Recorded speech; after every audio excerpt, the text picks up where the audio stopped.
The Bank of Papua New Guinea, as our central bank, does have an important role to play in the development of our country, and it was interesting to get the energy of Chris Riddell, the futurist, at the last session, describing various things. I think at this stage we're definitely a plantation, the PNG, but we have aspirations to head out into the rainforest, and that's something that I hope you get a sense of as I speak today. The bank's operations, as everyone knows, are governed by the Central Banking Act, which was amended in 2021 to clarify the role of the bank and to strengthen its governance. That amendment is still in train, and we hope to see a final conclusion to those amendments in the coming months. Now, the Act sets out 4 key objectives, and the first of these is to formulate and implement monetary policy with a view to achieving and maintaining price stability and promoting employment and economic growth, especially of the non-mineral and non-petroleum sector.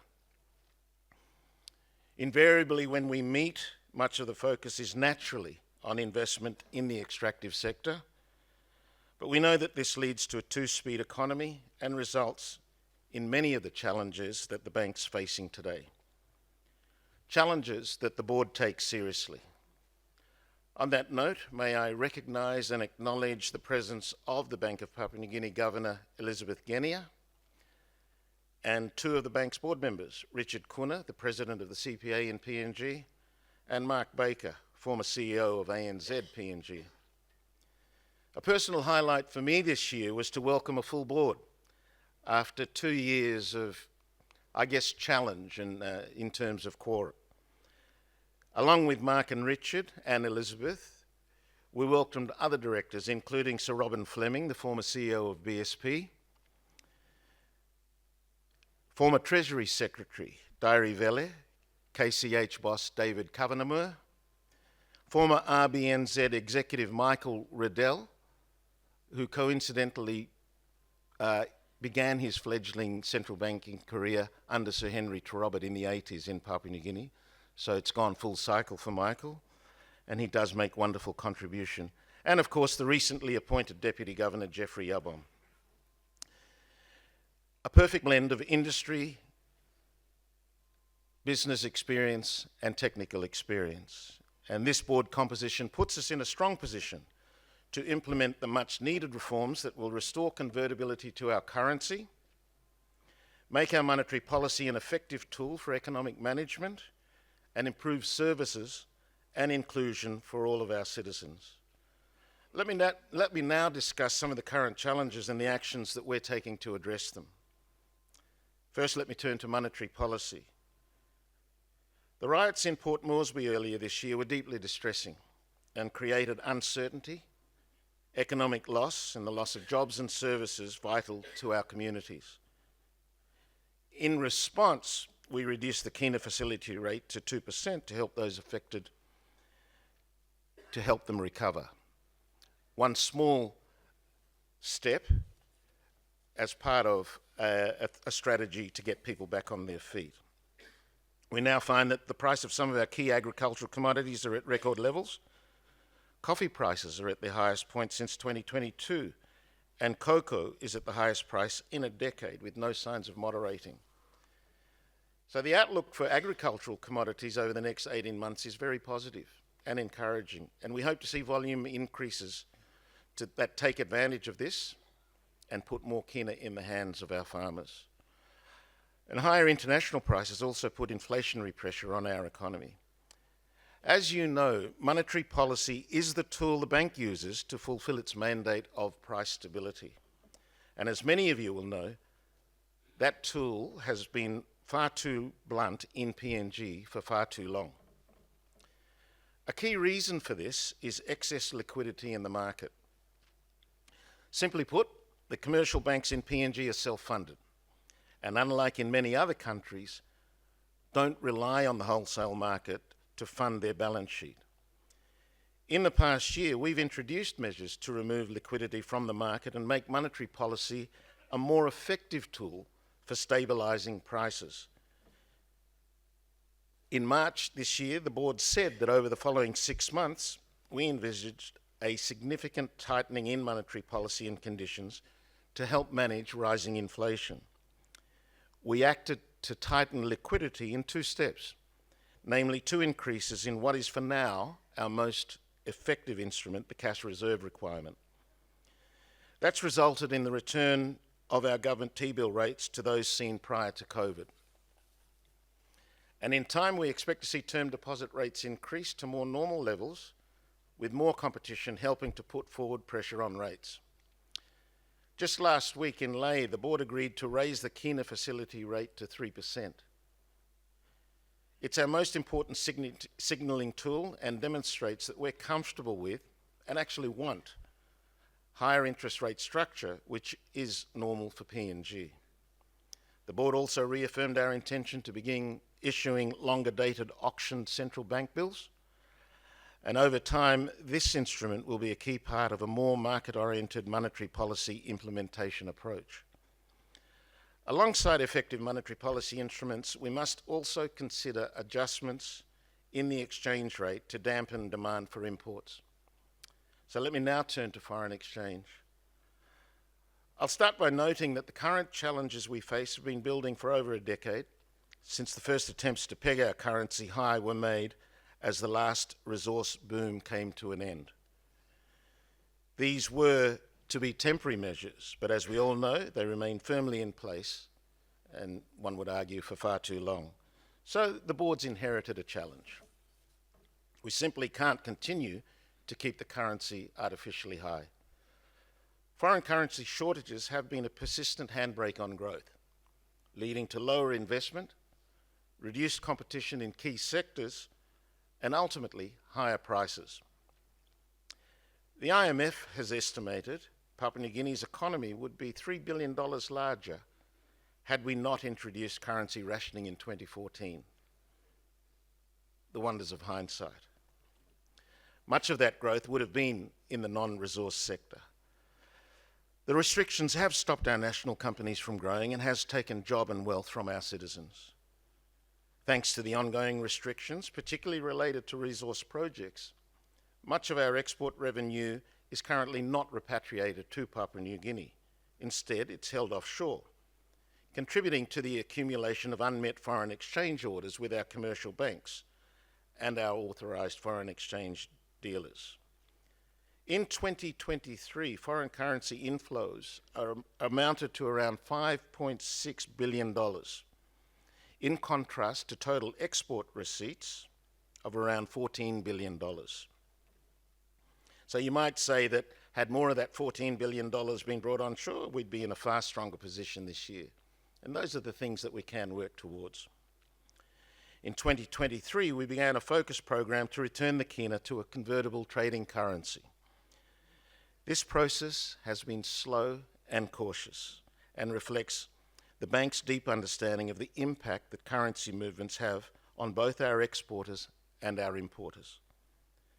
We must balance the interest of all parties with the resources we have at our disposal.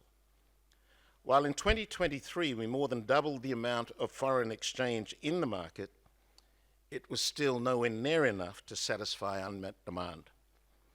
So an important part of our response has been to carefully and slowly adjust our currency, taking measured steps to ensure the least disruption to our businesses and to give them opportunities to adapt to new circumstances. Let me just take the opportunity to comment on media coverage that we've seen recently. Contrary to comments made, the bank doesn't premeditate annual devaluation targets. We're engaged in a careful and managed process to regularly and frequently assess the needs for adjustments for our currency to manage the competing needs of all businesses in our economy.